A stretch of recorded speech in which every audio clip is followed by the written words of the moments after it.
Shana Tova, Good Yontif. Today we will journey together through poetry and music to discover Psalm 23, arguably one of the most famous, if not the most famous psalm in our canon. Psalm 23 is an anchor most often when we face tragedy and loss. The words of this psalm bring us comfort, catharsis, and hope as we move through the mourning process. This psalm provides us with a central living theology we can ascribe to throughout all of the stages in our lives. In times of joy and celebration, heartbreak and sorrow, this psalm reminds us that we are never alone. Through lush meadows and times of elation, through dark valleys and times of despair, God's strengthening, sustaining, and guiding presence is with us always. Ultimately, as we grow through this psalm, we uncover that we exist in a dynamic, a reciprocal relationship with God. We have been conditioned to refer to the authors of our texts, even to God, with the he, him pronoun. I'd like to suggest that our history, texts, authors, and even God exist beyond the specific boundaries of our given pronouns. So just for today, just to break the boundary a little bit, I decided to write utilizing the feminine pronoun when referring to our psalmist. As we move through the music and the poetry of this psalm, you may have some questions. Please feel free to post them in the comment feed, and I will address them at the end. Please join with me. A psalm of David. The Lord is my shepherd, I shall not want. He maketh me to lie down in green pastures. He leadeth me beside the still waters. He restoreth my soul. He guideth me in straight paths for his name's sake. Yea, though I walk through the valley of the shadow of death, I will fear no evil, for thou art with me. Thy rod and thy staff, they comfort me. Thou preparest a table before me in the presence of mine enemies. Thou anointest my head with oil, my cup runneth over. Surely goodness and mercy shall follow me all the days of my life, and I shall dwell in the house of the Lord forever. Our Psalm 23 is a theology in song. Rabbi Harold Kushner offers the following interpretation. In this brief psalm, we receive an entire theology, more practical than we can find in many books. The psalmist teaches us to look at the world and see it as God would have us see it. If we are anxious, the psalm gives us courage and we overcome our fears. If we are grieving, it offers comfort and we find our way through the valley of the shadow. If our lives are embittered by unpleasant people, it teaches us how to deal with them. If the world threatens to wear us down, the psalm guides us to replenish our souls. If we are obsessed with what we lack, it teaches us gratitude for what we have. And most of all, if we feel alone and adrift in a friendless world, it offers us the priceless reassurance that thou art with me. We might experience the psalmist's words as a three-part drama. Act 1 opens upon a pastoral scene of lush greenery and sustaining cool waters. Our author feels safe and secure. God, as shepherd, provides her with that sense of security and sustenance. Act 2 brings darkness and challenge into the psalmist's life. Trauma, tragedy, and bereavement strike, leaving our artist feeling desperate and alone in a valley of shadows. It is in this dark place that she learns she is not alone. Our psalmist comes to realize that God is more than a source of security and sustenance. God is also a source of comfort and consolation through life's tribulations and losses. Step by step, it is God that leads the psalmist through and out of the valley of the shadow, helping her to discover how infinitely more sweet the sunshine is when she makes it to the other side. Act 3 unveils a changed soul, one who has matured from innocence, grown through hardship, and with God's guidance, comes to a more sophisticated knowledge of God.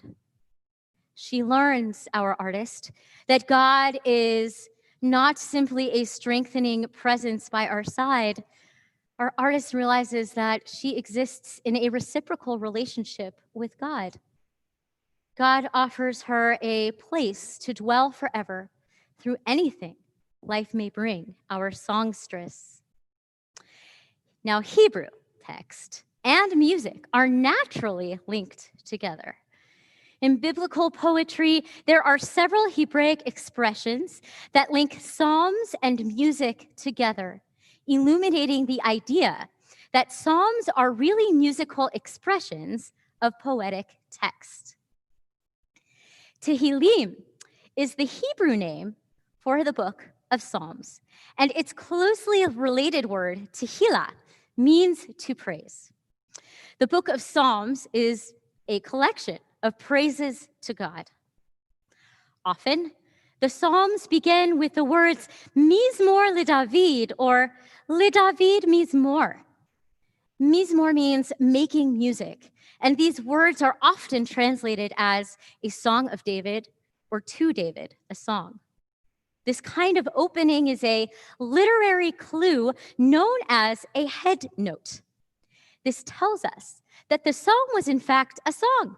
Other textual openings, such as La Menatseach, the Neginot, to the leader with instrumental music, refer to how the psalm might have been sung or what kind of accompaniment might have been used. It is also important to note that trope markings accompany each word written in the book of Psalms. as all the biblical books do. However, their relationship in this case to the original melodies is unknown. As you can see, I have marked the trope symbols on the slide in red. Finally, the word shirah, commonly meaning to sing or song, also means psalm. So there we have it. A psalm is both poetic text and a song. The book of Psalms, Tehillim, is a book of musical poetry that praises God. Now for the music. Music often helps bring the deeper shades and meanings of the text to a fuller light. Classical, secular, and Jewish composers throughout the centuries have brought the Psalms to life using various musical elements, combining the text with rhythm and tempo, how steady or syncopated, fast or slow a composition is, utilizing various instrumentation textures, choir or added voices, dynamics, ranging from soft piano to loud forte, along with chosen keys, scale ranges, and chromaticism, notes that stand outside of the scale, are all features of musical expression that composers use to emulate the core of the text. Let us dive into the first act of our three-act drama. Music is our guide, shedding light on the different scenes we will experience and the different emotions the musical phrases elucidate.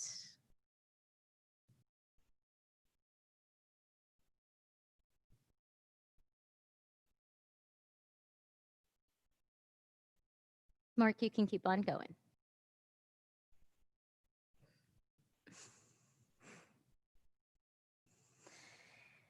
Gerald Cohen's setting illustrates the pastoral, lush imagery we encounter in the opening verses. The gentle chords and moving arpeggios we will hear in the piano structure illuminate a soft, rustling breeze through the trees, a meandering stream of cool, sustaining water. The melody is lyrical and repetitive. The addition of the choir and instruments adds a sense of supportive warmth. The choral and instrumental textures, along with the repeating melody, create a sense of fullness and security one might feel as they are guided by their shepherd. The addition of brief, darker color chords and the haunting movement of the melody hint of the trauma to come later in the text, but only for the briefest moment. The movement in the voice, chorus, and instruments serves to lull us into an eternal space where we feel held and secure by God, our shepherd. This is Gerald Cohen's setting of Adonai Ro'i, sung by Rabbi Cantor Angela Bachdal of Central Synagogue, New York.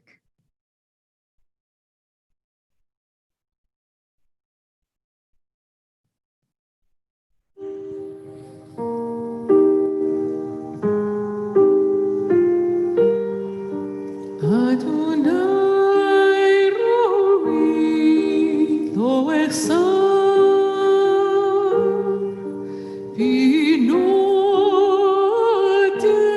sheyar b'tzeini al mei menuchot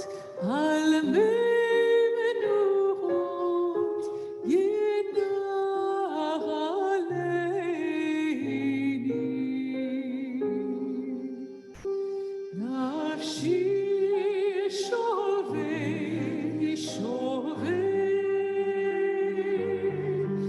yancheni b'margei tzedek yancheni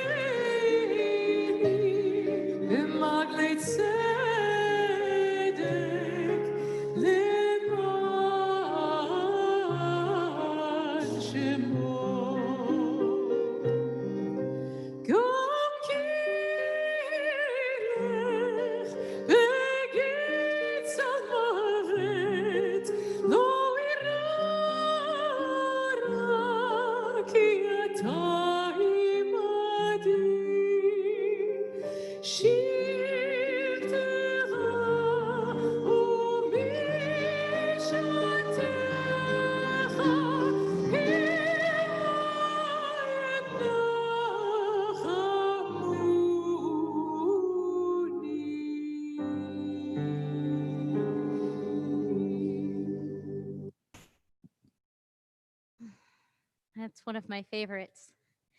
We move from feeling safe and secure in God's sheltering presence to our first encounter with trauma and tragedy in Act 2. He guideth me in straight paths for his name's sake. Yea, though I walk through the valley of the shadow of death, I will fear no evil, for thou art with me. Thy rod and thy staff, they comfort me. Thou preparest a table before me in the presence of mine enemies. Thou anointest my head with oil, my cup runneth over. Here, the artist's life is shaken by tragedy and trauma. Although the first line is often read as, guideth me in straight paths, Rabbi Harold Kushner offers a more accurate translation of the Hebrew that describes God as leading me in roundabout ways that end up in the right direction. We might also interpret this line as Rabbi Richard Levy does, moving through well-worn paths of justice. We grow through life, and we discover that our paths are not always easy or straight. They are often well-worn, sometimes hard to see, filled with holes, impediments, twists, turns, danger, and fear. These winding paths sometimes lead straight again and sometimes plunge down into the darkest of valleys. It is here in her darkest valley that the psalmist rediscovers God's presence. Slowly, the psalmist finds her way out of the shadow. Michael Isaacson's setting of Psalm 23 highlights the danger and fear we encounter in this psalm. The opening organ accompaniment is sparse, leaving the voice alone, reminiscent of a stark cry to God. The angular, chromatic melody line mimics the broken sound of tears. The half steps in the organ accompaniment and the slightly faster paced middle section suggest that God has heard our songstress's cry, and one step at a time, together, they begin the journey through the valley of the shadow of death. The chromatic scale here illustrates enemies lining up one by one before us. It is up to us to confront those enemies and challenges that face us. How might we see them in a different light? Learn from our encounters with them. The ending presents ethereal, open chords and a conversation between vocal line and organ. The voice represents our call to God, and the piano is God's answer to us. This shared dialogue proposes that God shares our pain, our trauma, and our loss. God's presence here helps us to move through these winding pathways. God is by our side as we take tentative, careful steps through our shadows back to the light. God's strength helps us to respond to our enemies and challenges in a different way. We might feel directed to a more open response to life's impediments, choosing to see what we might learn from the losses we suffer, from the people who might bring us harm, rather than fearing what we encounter or insisting on remaining within our shadows for too long. Isaacson's musical setting implores that we open our hearts, call upon God, and become vulnerable. In that vulnerability, we exhibit the strength to take on that which we could not alone.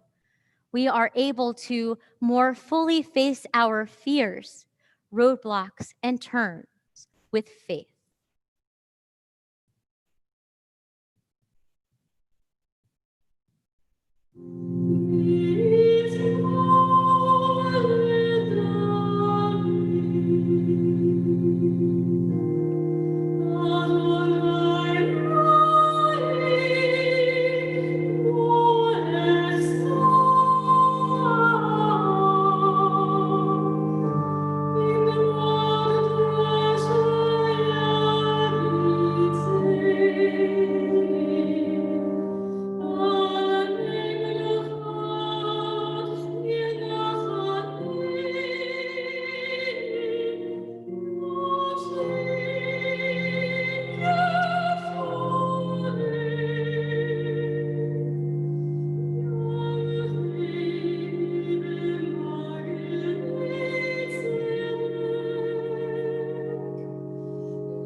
Strengthened by her newly rediscovered relationship with God, our songstress enters Act 3. Surely goodness and mercy shall follow me all the days of my life, and I shall dwell in the house of the Lord forever. Now, the psalmist understands that God's house is her reward for helping to create a sense of the divine on earth and for inviting God into her life as a partner. Martin Kalmanoff's setting captures the quiet drama and steadfast faith inherent in this psalm. Kalmanoff is most often known for his many musical theater works that blend the popular style of the theater with the drama and expert vocalese of opera. This setting highlights these blended techniques of both musical theater and opera. Our first three settings explored the Hebrew text, while this setting returns to the beloved and familiar King James translation. This symphony imbues a quality of wholeness, like a comforting blanket, supporting the voice with color and texture. The melodic line is set like an operatic recitative. The melody and the rhythm echoes one's speech patterns as though they were reciting the text. This allows the words to remain the focus rather than the symphonic colors, melody, or the voice. There are several dramatic musical moments throughout this piece, all of which lead higher and higher to the final musical climax, highlighting the end of our text. Surely goodness and mercy shall follow me all the days of my life, and I shall dwell in the house of the Lord forever. The composer elects to change one element of this psalm and repeats the words, I shall dwell forever. Repeating these words, writing them with a vocal line that climbs higher and then higher again, makes a significant textual statement, reaffirming the artist's steadfast faith in God. The highest notes and most energetic swells in both the voice and the orchestra are at this point. This musical drama reflects the psalmist as she unearths a life with God permanently by her side. This steadfast, divine dwelling place is one of love and enduring relationships. It is the ultimate expression of I will always be with you. God's house is a refuge and also a sanctuary, a place of holiness. The return to the tonic note in the voice as its last gives the listener a sense of coming home after a long journey. We are tired. We are grateful for the vistas we have seen, the life we have experienced, the lessons learned, and incredibly happy to sink into our sustaining dwelling. Psalm 23 is a pastoral drama, an artist's depiction of one's journey through life. We all begin our lives in innocence and security. As we grow, each of us in our own different way, encounters impediments, loss, trauma, and crisis. The psalmist's words encourage us through that journey so that perhaps, like her, we might be able to find faith in a God who may not be able to prevent those tragedies from happening, but who is able to provide comfort, strength, and presence. We'll hear the amazing symphonic Martin Kalmanoff now.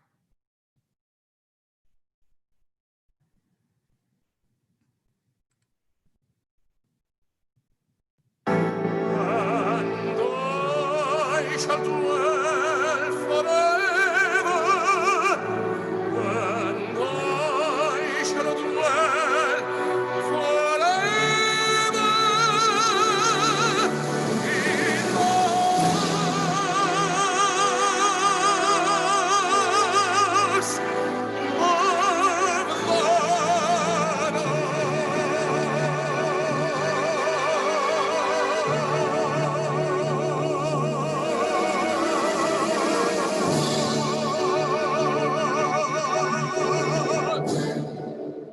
We gave you a little taste. We're going to go back to slide 14. And Stephen, you're going to give us the whole thing.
the still waters. He restoreth my soul. He guideth me in the paths of righteousness for his name's sake.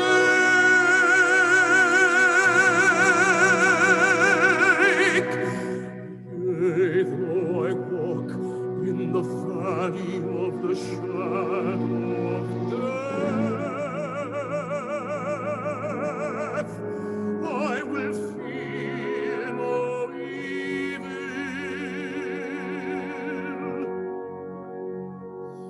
For thou art with me, thy rod and thy staff, they comfort me.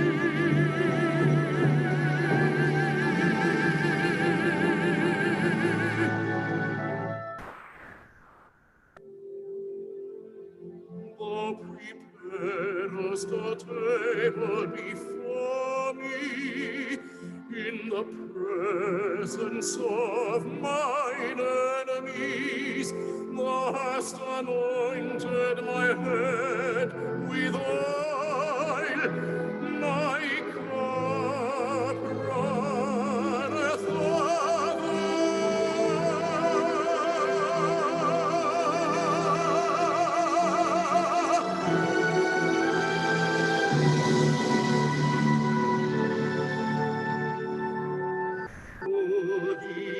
Goodness and mercy shall follow me all the days of my life,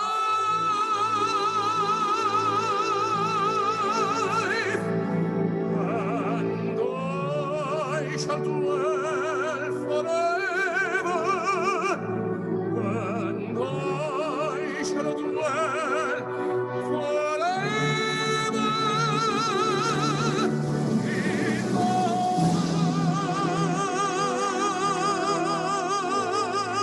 of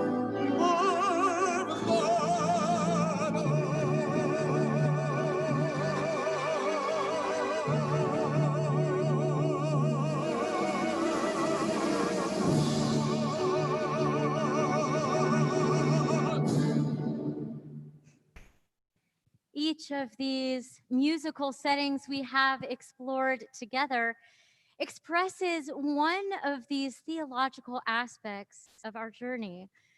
We began with the pastoral scenes depicted in Gerald Cohen's Adonai Roi and moved into the twisting, turny journeys with Michael Isaacson's Psalm 23. Finally, we came home to a new perspective of God with the expressive, high-reaching tenor of Martin Kalmanoff's The Lord is My Shepherd. And let us not forget always, within us is that still small voice calling out to Adonai that we heard in Leonard Bernstein's Movement 2 of Chichester Psalms that opened this presentation.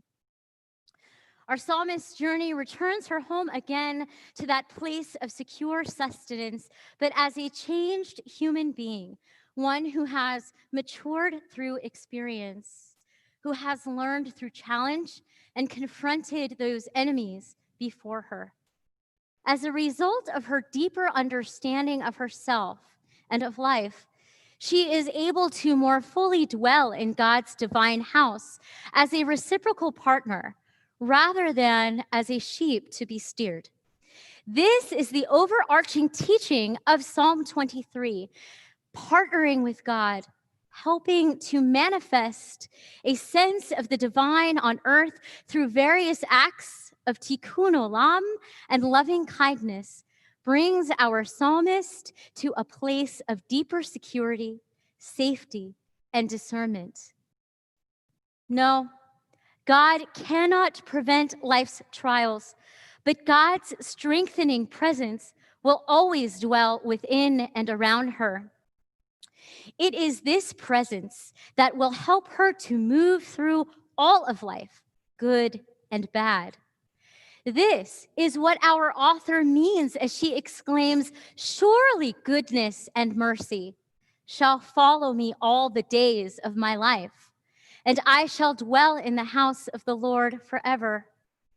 The biggest step we will ever take is the step towards a partnership with God. How can we invite into our lives trust a God who cannot prevent tragedy from striking?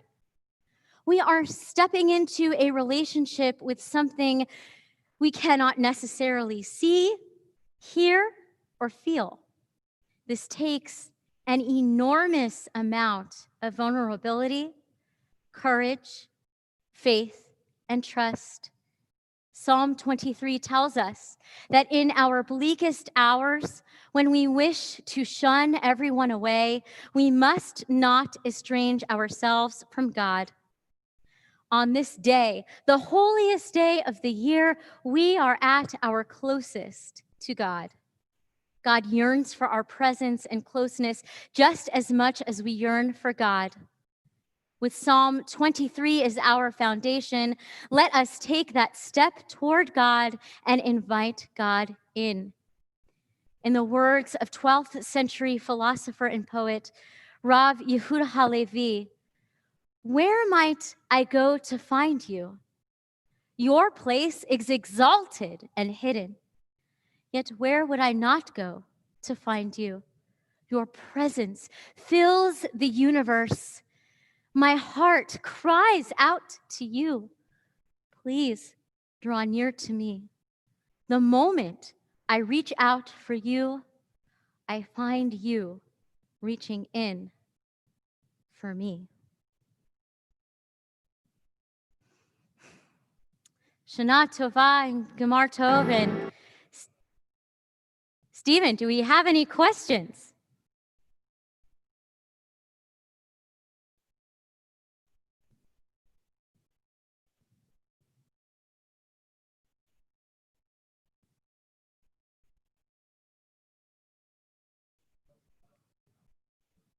Okay, great. So let's finish with that last taste of Martin Kalmanoff's "The Lord is my shepherd. Be well, may you be sealed for many blessings."